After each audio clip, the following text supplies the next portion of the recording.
Bienvenidos a Carolina Ahora, Noticias en Spanglish. Soy Alfonso Alcalá. And I'm Henri Dixon. We start this morning with local news. The U.S. government has now terminated 6 Carolina students' visas, according to the university. The university did not release the names of those students, citing privacy reasons. This all follows similar announcements from NC State and Duke in the past week. The student newspaper at Duke reports 3 international students found out their visas were terminated on Monday. Catherine DeHart, a Carolina Week reporter, is following these latest developments.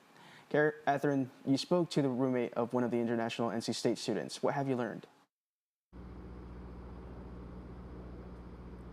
Yeah, I had a half an hour conversation with the roommate, and bottom line, he's confused, frustrated, and wants answers. Right now, I'm outside of the FedEx Global Education Center here on UNC's campus, where just inside is UNC's own Office for International Students. So at NC State last week, 2 international students from Saudi Arabia had their visas terminated and decided to leave the United States. The university says that they didn't initiate these terminations and they weren't even directly notified of the changes. Grad student Saleh Al-Gurad was one of those students. Now, the chancellor has since said that he was in good standing with the university, but his former roommate tells me that he didn't cause any problems at the university, causing confusion as to why his visa was terminated to begin with.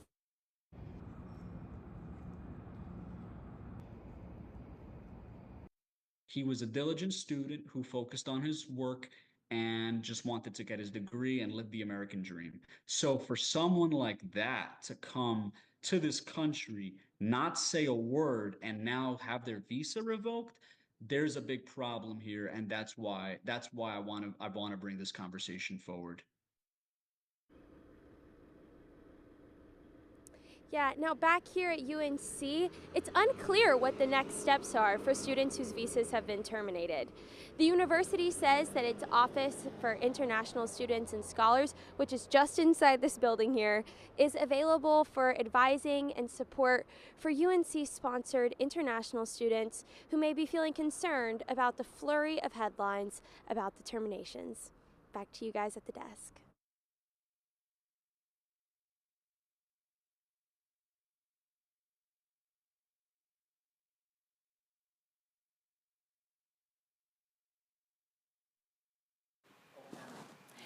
The U.S. Supreme Court has temporarily allowed the Trump administration to freeze $65 million in teacher training and professional development grants. In a 5-4 decision, the court halted a lower court order that had reinstated funding for programs aimed at diversity, equity, and inclusion. The administration argues that these programs promote discriminatory and divisive ideologies. Critics argue that the cuts will exacerbate teacher shortages and disproportionately affect HBCUs, tribal colleges, and undeserved communities. The court's decision allows the funding freeze to remain in place while legal challenges continue. The case is part of a broader push by the Trump administration to scale back federal support for DEI initiatives across the government and education. From federal cases to UNC cases, local immigrant rights advocates are gearing up to lobby lawmakers at the North Carolina General Assembly this morning. Our team spoke with El Pueblo to learn how they're speaking out against the Border Protection Act. We're putting up a fight, and we're being strategic as to how we're putting that fight up. El Pueblo, a local nonprofit, has been hosting Know Your Rights sessions at colleges across the state. This week, they held a lobby training day in preparation for their planned lobby day at the state capitol with North Carolina lawmakers.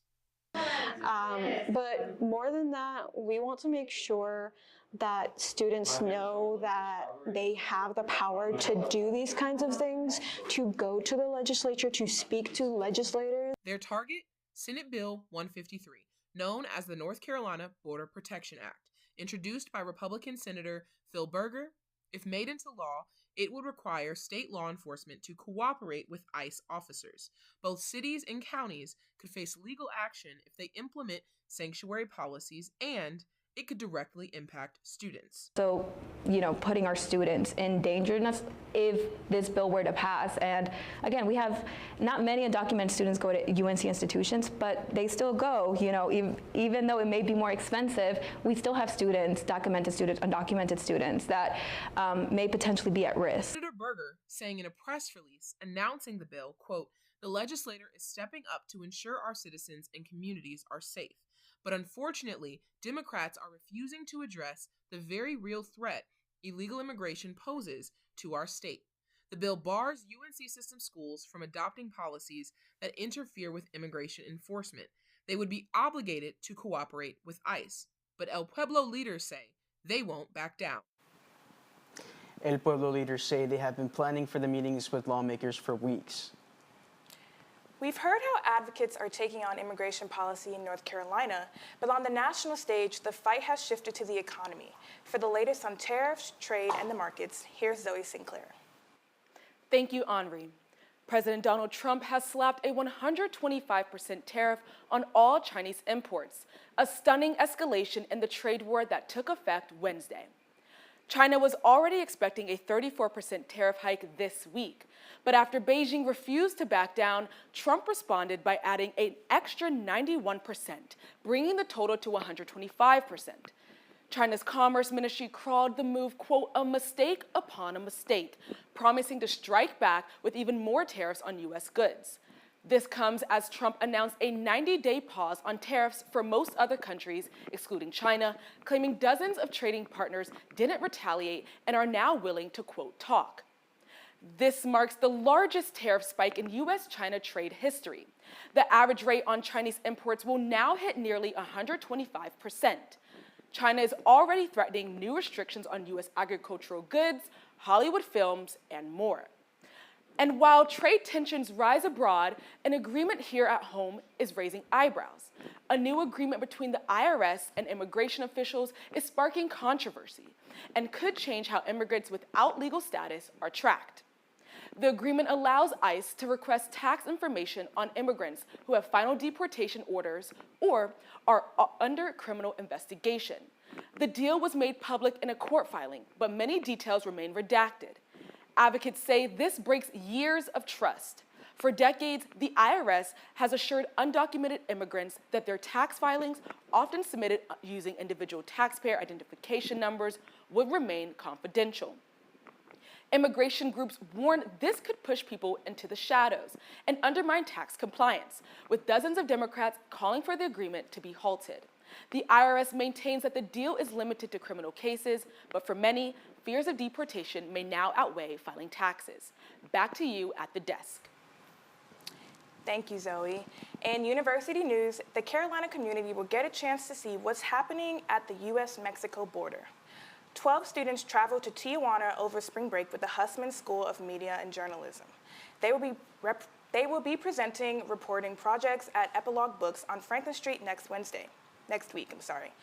The presentations will offer personal reflections from the students' visits to shelters, conversations with migrants and activists, and time spent with journalists working on the ground. The event takes place Wednesday, April 16th at 6 p.m.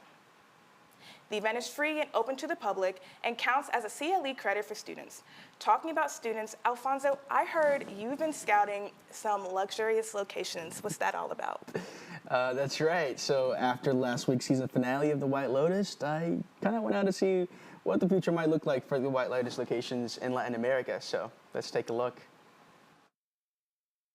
All right, for this week's Ghost Notices, I'm here with Bridget. Bridget, now which Latin American country do you wish to see White Lotus in? I would say Dominican Republic because of the beaches and just the general vibes. All right, let's see what others had to say. I think the next season of White Lotus should actually be in Panama, specifically during Carnival season in Las Tablas. I think it will go really well. I think White Lotus should go to Argentina next. I just think it would be a really good vibe. What? Puerto. How about I say Puerto, you say Rico? I do. Puerto Rico. Puerto Rico. Puerto Rico. Puerto Rico. Puerto Rico. We also love Puerto Rico. We'd all rather be in a White Lotus resort. Most of us are just trying to get through the week, you know? Durham is taking important steps to ensure safer streets and better transit. Durham's Vision Zero initiative aims to eliminate traffic deaths and serious injuries. Mayor Leonardo Williams says that the lengthy process to change policy should be simplified for safety. Why does it take a year of engagement to reduce the speed limit when we're, trying to keep people safe? So I think that safety should prioritize process. Tez says that historical redlining has led to disparities in infrastructure, especially among people of color. So Black and brown people are more likely to suffer injury as they are biking and walking for a variety of reasons. Many of these people live in neighborhoods that were traditionally redlined. We may be crawling on the roads, but Carolina's women are sprinting past the finish line. Let's toss it to Emma Kane for the latest sports. Thank you. The female athletes are dominating athletics this week. Reese Brantmeyer, one of the women's tennis team members, was named ACC Tennis Player of the Week. She ranked in the top 20 for both singles and doubles. Brantmeyer has been racking up points for the Heels, winning 14 of her 15 matches this season. And from our #1 ranked lacrosse team in the country, Caroline Godin was named ACC Co-Offensive Player of the Week, and Sophie Student was named Co-Defensive Player of the Week. These two received their awards after their performances against Boston College to help the team claim the #1 title. And lastly, Kaya Forbes from the Tar Heels gymnastics team is going to nationals. This is the first time Carolina is sending a gymnast to nationals since 2018. Forbes will be representing Carolina on vault. Back to you at the desk. Gracias, Emma. Eso es todo lo que tenemos para ustedes hoy. Gracias por ver a Carolina Ahora. Asegúrate de seguir nuestro Instagram en Carolina UNC. Tune in next Thursday for another show.